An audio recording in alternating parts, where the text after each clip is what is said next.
Nalapit na ako mapahiya. Nahihiya na nga rin ako eh. Siguro nahahalata ninyo eh. Nakakahiya talaga. Inami-dami po ng mga ahensya na pinagkalooban ng confidential fund. Bakit po nag-iisa lang? Bakit po paikot-ikot kayo sa nag-iisang ahensya? Wala na po ba kayong pakialam doon sa iba? Anong klaseng gawain ito? Paano tayo makakagawa ng isang matibay, ng isang katanggap-tanggap na investigasyon?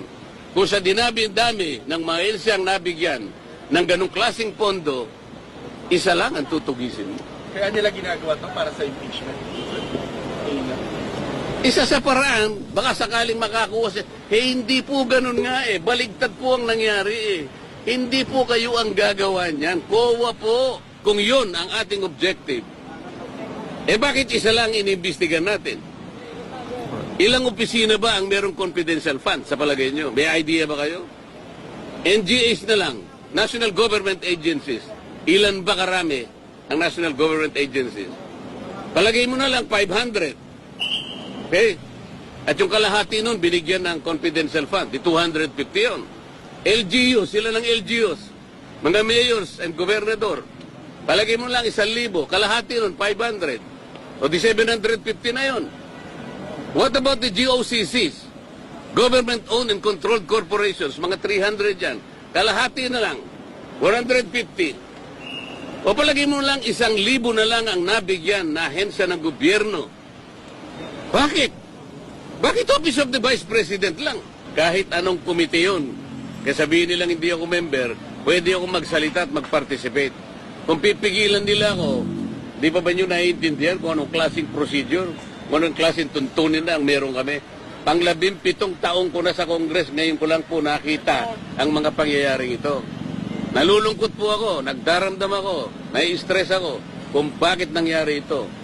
Ito lamang pagdinig na ito in aid of legislation. Kayo po na nasa media, alam kong nalalaman na ninyo, hindi na po in aid of legislation.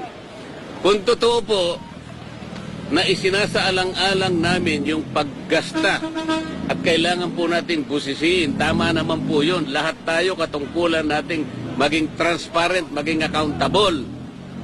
Ang tanong, ang House of Representatives po ba ang gaganap sa tungkulin ng Commission on Audit? Pagka gano'n, tanggalin na po natin ang COA sapagkat sila na po ang nag-o-audit. Wala po sa tungkulin namin ang mag-audit. Kung sasabihin nila, hindi kami nag-audit. Ang ginagawa namin is investigation in aid of legislation. Okay. Wala pong nagtataka sa atin kung bakit ang pinipilit na isolate lang, ang pinipilit na gisain lang, Office of the Vice President. At saka yung DepEd na kung saan ay naglingkod siya bilang secretary. Paano po yung iba? In aid of legislation po ba ito? O in aid of persecution? Kaya nyo na pong mag-conclude eh. Ang linaw po nito eh. Hindi na po tayo dapat gumamit ng calculator eh. Wala na pong computer na. Hindi nyo pa kayang i-memorize ito. Why are we isolating the Office of the Vice President?